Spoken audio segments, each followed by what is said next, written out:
무주택자, 1주택자, 다주택자 분들은 어떻게 해야 될까요? 다주택자는 일개를 잘 살려요. 무주택자 같은 경우는 다음 사이클을 기다려라.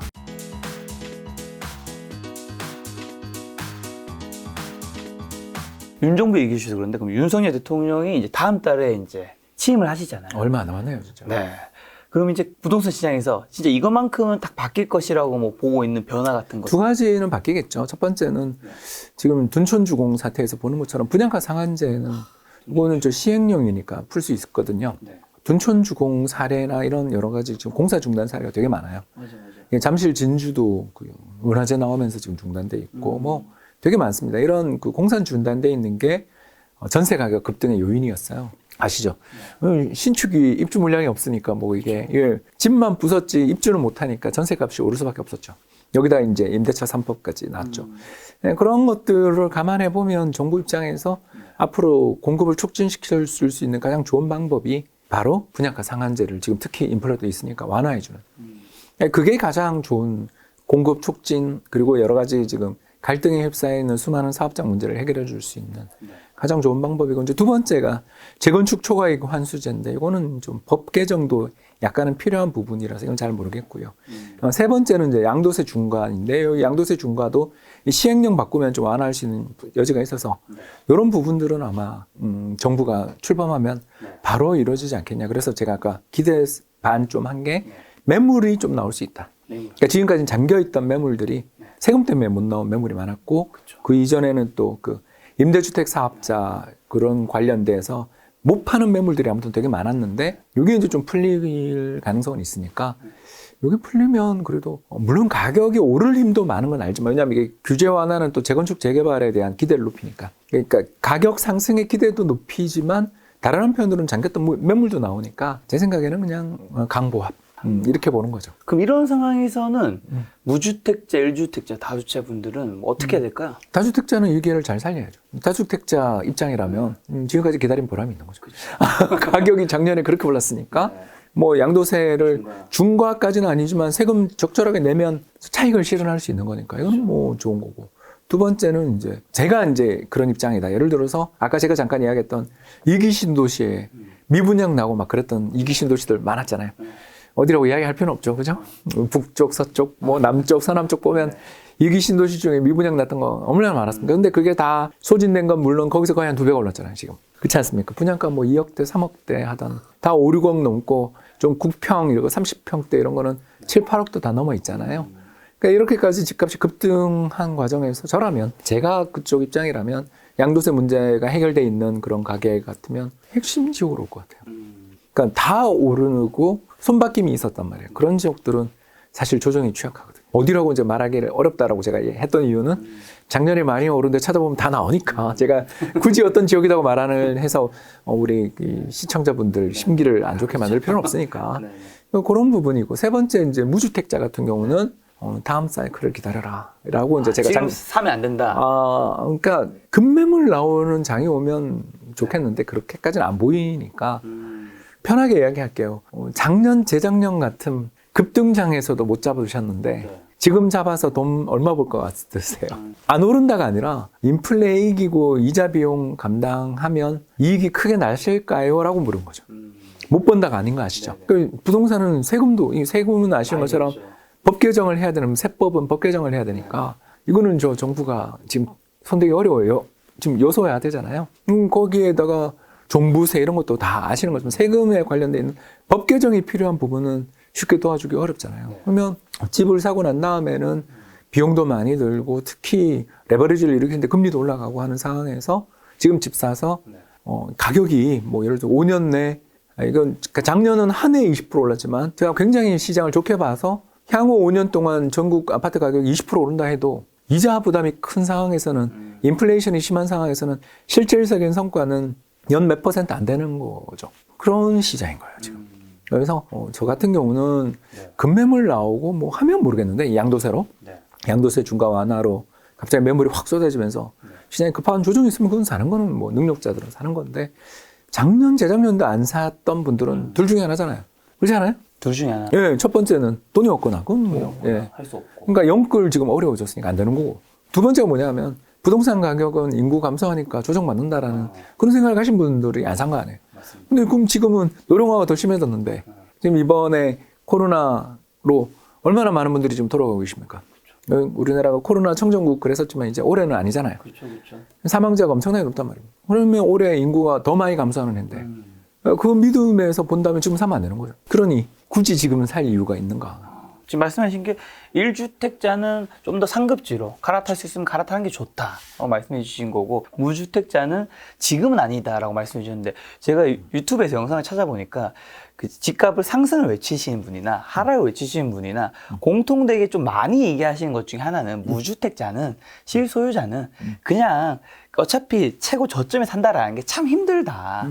저점에는 오히려 공포감 때문에 더 떨어질까 무서워서 못 사고 하기 때문에 그냥 무주택자는 언제든지 지금 본인이 살면 되니까 사라는 얘기도 많이 하잖아요. 전혀 동의할 수 없죠. 그러니까 어떤 의견인지. 아니, 왜냐면 사자마자 물려봐요.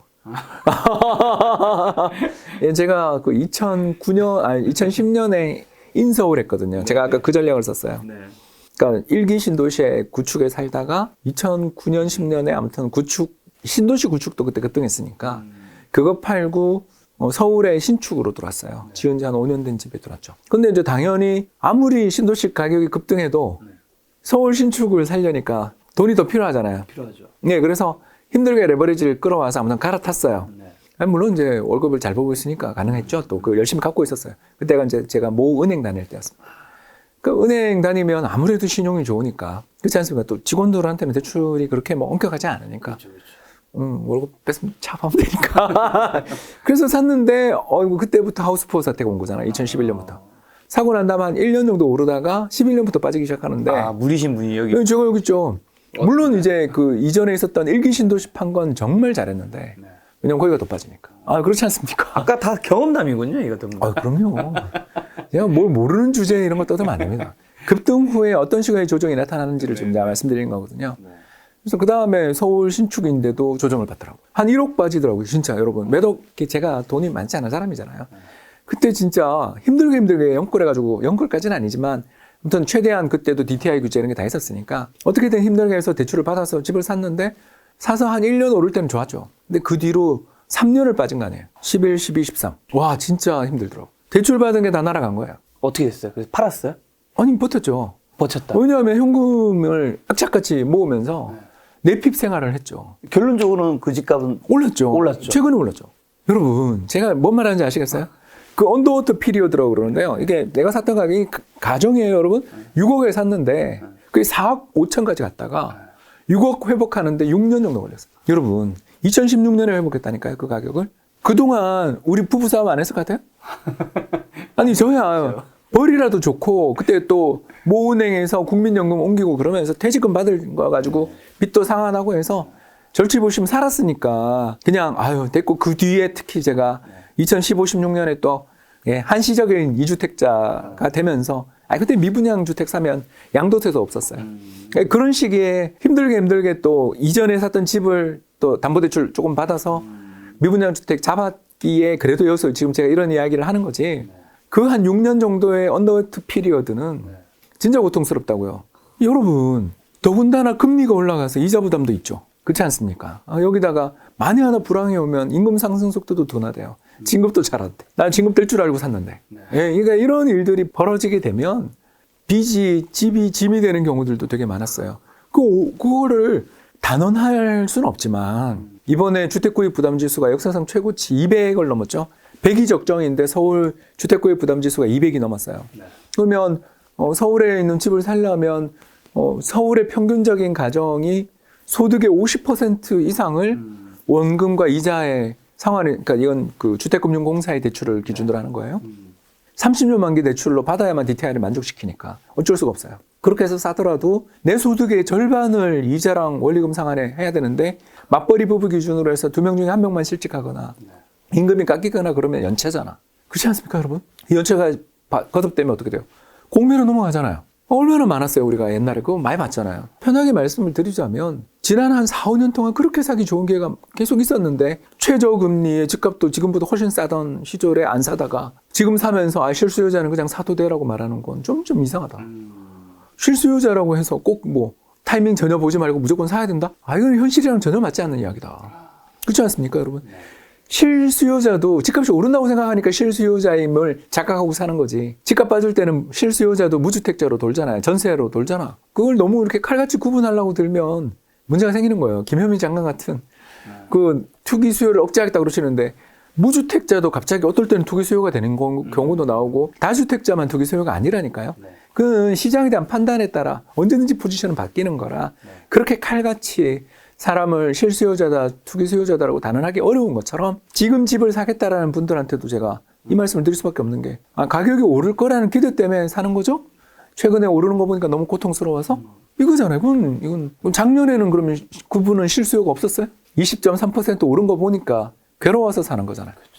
그러니까 주택이든 주식이든 다 누구나 돈 쉽게 번다 싶을 때 사는 건 그 뒤에 되게 힘들어진다는 거 우리 다 알잖아요. 고민 속에 고통 속에 밤잠을 못 자며 고민하다 사면 그 뒤로 되게 행복한 밤이 이루어지는 거고 아주 쉽게 사면 주식이든 부동산이든 금방 오를 것 같은 기분에 쉽게 사면 그 뒤로는 잠 못 자는 불면증의 밤이 이어진다. 이건 뭐 투자의 영원한 진리잖아요. 그때 부부싸움 많이 하셨나 봐요. 아니, 부부싸움보다는 서로가 오빠 실거래가 봤어? 이 한마디를 들으면 가슴이 턱 떨어져요. 진짜 밤에. 마님이. 그런 말을 또 하셨을 것 같아. 오빠 이코노미스트잖아. 맞아. 아니, 맞아. 이러면서. 그때 힘들었어요. 더군다나 그 모 은행에서 연기금으로 옮기면서 월급도 줄었는데. 정말 힘들더라고요. 그 이자 내기도 그렇고. 그러면서 저축하면서 공부했죠. 나는 이코노미스트면서 왜 그렇게 갈아타긴 잘했는데 왜 그 타이밍에 갈아탔을까? 그러니까 물론 제가 아까 이야기한 일기 신도시 아파트 가격의 하락률이나 하락폭에 비하면 정말 선방했어요. 신축의 가격이 안 비싼 아파트니까. 그러나 여러분 가격이 그러니까 맥스 대비 그러니까 그 내가 샀던 가격에서 좀 더 올라서 조정이 왔어요. 그렇지만 고점 대비 실거래가 기준으로 해서 20% 이상 조정이 오면 정말 힘들어요. 그리고 뭐 저층 이런 거가 급매물이 예를 들어서 그때 최고로 나빴을 때가 3억대도 거래가 된 적이 있었어요. 물론 저층이지만 여러분 생각해 보세요. 그 6억에 가까운 그 가격에 집을 샀는데 2층이지만 3억 8천에 거래됐다. 이건 내가 그동안 담보대출 받으면서 그 상환한 돈은 모두 허공에 날아간 거잖아요. 내 몇 년간의 저축이 다 날아간 거잖아요. 그 버틸 수 있느냐를 생각해 봐야 되는 거죠. 저는 그래서 돈 쉽게 번다고 생각하고서 집을 살 때는 조심해야 되고 반대로 이거 사면 맞나? 이거 아닌 것 같은데 그렇지만 내가 아무리 최악의 상황을 가정해서 내가 뭐 소득이 앞으로 계속 못 오르고 집값이 계속 못 오른다고 가정해도 이 정도 대출은 내가 부담하면 견딜 수 있어. 이게 언제냐면 불황에 금리 싸고 미분양 쌓이고 주택구입 부담지수 낮을 때잖아요. 지금 다 반대잖아. 미분양은 여전히 없지만 그래도 서울 미분양 나왔다는 소리도 이제 들리기 시작했고 전국 단위 미분양은 아직도 줄고 있어요. 근데 두 번째 주택구입 부담지수는 사상 최대, 금리 계속 오르지. 여기다가 우리 경기도 지금 너무 아까 전 지난 시간에 이야기했지만 경기가 나쁘진 않잖아요. 그럼 이제 더 좋아질 것이냐 둔화될 것이냐 하면 둔화된다며. 그럼 경기도 나빠진다는 거잖아. 그러니까 불황이 아니라 성장 탄력이 둔화된다는 거죠. 그럼 내 월급도 작년만큼 안 오를 거잖아. 그러니까 이런 것들이 다 앞에 보이는데 작년 20.2% 오른 시장에서 또는 지역별로 30% 40% 오른 시장에서 그걸 따라 사겠다. 합리적인가? 정말 진지한 고민을 하셨는가? 그러니까 그걸 한 번 더 생각해 보자는 거죠. 박사님 말씀을 들어보면 앞에는 이제 올해는 강법 얘기하셨고 그리고 지금은 무주택자는 지금 집 사는 거는 좀 고민을 많이 해야 된다라고 해주신 거예요. 잘 고민을 해야 되는 게 이게 시나리오를 많이 짜보셔야 되는 거죠. 나 정말 여기서 집을 샀는데 올해는 오른다고 홍 박사 그러지만 내년 내후년은 경기 따라 모르는 거 아니냐. 금리도 올라가면 모르는 거다. 자 그렇다면 그때 한 10% 조정이 온다 하더라도 난 문제가 없는가? 또 더 나가서 그때 경기가 나빠진다 그럴 때 우리 맞벌이 부부인데 혹시 이거 임금 깎일 거나 해고될 가능성은 없는가? 또 아기가 지금 우리는 이제 애를 더 안 놓을 생각이었는데 혹시 한 명 더 낳을 수도 왜냐하면 그것 따라 소득이 또 변하잖아요. 그러니까 이런 여러 가지 시나리오를 가지고서 구입을 결정하셔서 하는 거에 대해서 제가 뭐 반대를 하는 게 아니라 집은 무조건 하나는 있어야 돼. 그 마음을 왜 이제가 2015년에 안 갖고 2019년에 그때 조정받을 때는 왜 안 갖고 지금 갔냐고. 근데 지금 박사님이 얘기 들어보면 지금 강보합 다음에는 약간의 하락장이 올 거라고 생각하는. 그럴 수도 있죠. 근데 그건 아직 모르는 거죠. 아직 모르나요? 왜 그러냐면 윤석열 정부가 어떤 정책을 펼치느냐에 달려 있는 거지. 왜냐하면 내년 정도까지는 2023년에 잠깐 공급 물량이 나올 줄 알았는데 지금 둔촌주공 사태 터지고 해가지고 2024년에야 물량이 서울에 나와요. 네. 그 입주 물량이. 그러면 2024년 이전까지는 결국은 양도세 중과를 한시 해제해서 다주택자 매물, 차익 실현 매물을 시장에 쏟아내게 하지 않으면 오를 것 같다는 거죠. 저는. 왜냐하면 공급이 없는데 뭐 안 오를 수가 있나? 공급 없는데 안 오르기는 어렵잖아요. 그러니까 오르긴 오른다. 다만 2024년 이전까지 서울에 입주 물량이 없어서 집값은 오른다. 다만 다주택자 양도세 매물들이 확 나오는 경우는 그건 좀 시장이 공급 앞에 장사 없잖아요. 그렇죠. 그런 경우는 한번 조정을 받을 수도 있는 거 아니냐. 이게 이제 내년까지 시장에 대한 전망인데 그건 이제 제가 아까 윤 정부의 정책에 대해서 제가 좀 조건을 많이 달았으니까.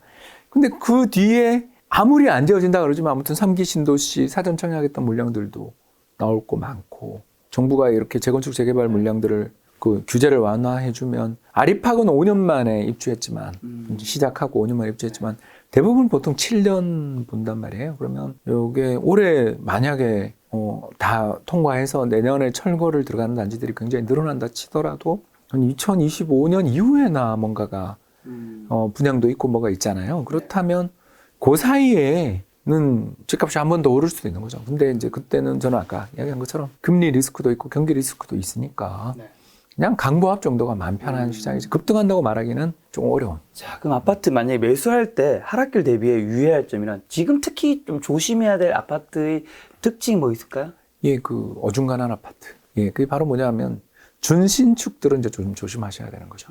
이게 한 10년을 본다면 그렇죠. 네. 이제 제가 아까 윤 정부의 정책을 제가 알 수는 없지만 대부분 아파트들이 아리팍처럼 아크로 리버파크처럼 5년 만에 다 입주한다. 이렇게 하면 2027년 입주잖아요. 올해 하면. 그렇지 않습니까? 그렇다면 그 전에 신축 공급의 공포가 높아지는 시기에 와요. 그렇죠. 그런데 입주한 지 5년 된 아파트다. 뭐 예를 들어서 올해 입주한 아파트가 있다. 광진 이그랜드 자이 같은 게 있다. 이건 뭐 충격 없겠지. 그건 뭐 신축이 5년 뒤에 나오는 게 지금 신축이 5년 뒤에도 얘는 5년 차 아파트인데. 근데 지금 15년 차 아파트는 하도 서울에 신축이 없으니까 준신축이라고 봐주잖아요. 15년 차 아파트가. 근데 5년 더 지나 20년 차가 되고 그때 지금 재건축 재개발에서 신축이 확 공급되면 그건 20년 차 아파트는 어떻게 될까요? 뭔가 낡은 것도 이제 많이 보이고 눈높이에 맞지도 않은 데다가 가격은 신축급이라고 되게 고공행진했죠. 그 아파트들이 과연 다음 사이클에 3기 신도시 그 사전 청약 물량에 서울의 재건축 재개발 활성화되면서 나오는 공급 물량들 앞에 신축이라는 이 브랜드를 달 수 있는가? 그러면 신축이 아닌 아파트는 우리 알잖아요. 재건축 재개발이 안 되면서 신축 아닌 아파트가 최근에 제일 못 올랐잖아요. 그렇죠? 그럼 5년이 지난 다음에 그 평가를 받게 될 아파트들이 꽤 보이죠, 세상에는. 그럼 뭐 그냥 단적인 예로 하겠습니다. 2007년, 2008년 입주 아파트들이잖아요. 그게. 그런 아파트들은 지금으로부터 5년 뒤에는 어떻게 될 것인가에 대해서 한번 고민해봐야 한다. 뭐 그런 게 첫 번째 거고, 두 번째가 아까 이야기한 것처럼 손바뀜이 굉장히 최근에 지난해 올해 사이에 아무튼 갭 투자로 손바뀜이 굉장히 컸던 지역들은 그런 또 다른 신축들이 공급되는 시기가 올 때 5년 뒤에 공급될 때 과연 어떻게 될 것인가도 한번 생각해봐라. 물론 이제 여기에 두 가지 그 위험 아파트에서 제가 잠깐 하나 빼먹은 건 근데 거기에 교통망 같은 호재가 있다면 이건 다른 문제죠. 이거는 전혀 다른 문제가 됩니다. 예를 들어서 신분당선 인근 아파트다. 근데 그게 2007년 지었다. 상관없을 수도 있죠. 그죠? 네, 그렇지 않습니까? 오히려 잘 버틸 가능성이 더 있는 아파트겠죠. 그러나 그런 어떤 교통망의 확장이나 뭐 교통이나 이런 뉴스들이 향후 5년 내에 있는 지역들이라는 게 3개 정도밖에 없거든요, 지금. 그래서 신림선, 신안산선 그리고 별내선 정도잖아요. 8호선 연장되는 선이 있습니다. 이번에 더 연장된 진접선 말고 있습니다. 예, 그래서 이런 것들을 놓고 보면 그 3개 정도 지역이 뭐 신사역까지 연결되는 신분당선도 있습니다만 그거는 뭐 워낙 이미 가격 프라이싱이 다 끝난 지역이니까. 그래서 앞으로 수년 내에 정말 개통돼서 역세권이 되는 건 그 3개밖에 없어 보이는데 저쪽 서해선 있습니다만 그러니까 제가 이야기하는 것은 이제 코어 쪽에서는 그런 지역들은 뭐 거기에 준신축이다 이런 거는 오히려 개통되면 한 번 더 호재를 볼 수 있는 거죠. 뭐 예를 들어서 암사에서 절로 올라가는 그렇죠. 저 남양주로 올라가는 뭐 그런 것들이라든가 이런 건 전부 다 중전철이잖아요. 또 경전철도 아니고 중전철이거든요. 그런 건 분명히 효과가 있다. 신안산선도 또 직행도 있고 거기는. 그런 건 있다. 그러나 그런 게 아닌데 어중간하게 같이 올랐다라면 좀 조심해야 된다. 부동산 시장에 하락이 오면 이게 주식 시장이 지금 하락이 많이 왔었잖아요. 이 주식 시장이 전체적인 하락이 왔을 때 물론 종목에서 돈을 버는 분 아주 고수분이 있겠지만 대다수는 돈을 잃잖아요. 그렇죠. 그렇죠. 부동산 시장에서도 이 전체적으로 떨어졌을 때 돈을 벌 수 있는 투자법이 있긴 한가요? 그게 이제 경매죠. 경매. 하락하더라도 경매를 해서 그렇죠. 벌면 예, 괜찮나요? 그 왜냐면 안전 마진이 있으니까. 그러니까 우리가 가치 투자를 하는 거가 특히 약세장에서 가치 투자를 하신 분들이 많이 나오잖아요. 그렇죠. 왜 그러냐면 너무 심하게 빠져서 이 회사가 가지고 있는 자산 중에 일부만 팔아도 이 회사 주식을 다 살 수 있다 네. 싶을 정도로 절대 저평가되어 있는 저희들이 이제 딥밸류라고 부르는 그런 기업들은 조그만 주가 상승의 촉매만 나오더라도 네. 날아가는 경우들이 종종 있잖아요. 그런 것처럼 경매가 그런 역할을 좀 많이 해주죠. 우리가 감정평가액이 한 10억 정도인 아파트가 이제 최근에 드디어 9억대까지 떨어졌죠. 얼마 전에 11억 7천에 낙찰되던 게 지금 9억대 후반 정도에서 이제 낙찰이 되는데 2019년 봄에 여러분 아시는 것처럼 8억에 서울 평균이 8억에 낙찰됐습니다. 감정평가액이 10억인데 8억에 낙찰됐어요. 실제로 서초구에 있는 모 아파트 단지가 또 대량으로 그때 경매 나왔는데 그건 6억대 낙찰됐습니다. 이런 걸 낙찰 받으신 분은 그 뒤에 부동산 시장이 2019년에 조금 조정받다가 2019년 말부터 시작해서 3년째 쫙 올랐잖아요. 그러니까 그때 이분들은 큰 돈을 버셨겠죠. 이런 사례에서 보여주는 것처럼 권리 분석은 물론 잘해야 됩니다만 네. 감정평가액 대비 싸게 1차, 2차 유출되는 이제 요새는 1차 유찰은 늘고 있죠. 예전에 1차에서 다 끝났지만 2차 유찰까지 가는 아파트들도 종종 있잖아요. 그런 식으로 하면 계속 디스카운트해서 시작하잖아요. 그런 아파트들을 권리 분석 잘해서 잡으실 수 있으면 이게 부동산 시장 뭐 10% 조정 오더라도 무슨 상관이 있습니까? 그렇지 않습니까? 지금 시기에 특히 경매 공부를 하는 게 좋겠네요. 그렇죠. 지금부터 공부를 해놓으면 언제 올지 모르지만 약세장이 왔을 때 빚을 말할 가능성이 있죠. 그리고 약세장이 오더라도 나는 이미 싸게 샀으니까 그렇죠. 크게 버틸 수 있죠. 신경 안 써도 되는. 장기 투자가 진짜 가능한 거죠. 만약에 무주택자인데 본인이 경매로 싸게 산다면 그건 괜찮다. 그런 분들은 뭐 정말 표현이 그렇습니다. 룰루랄라죠.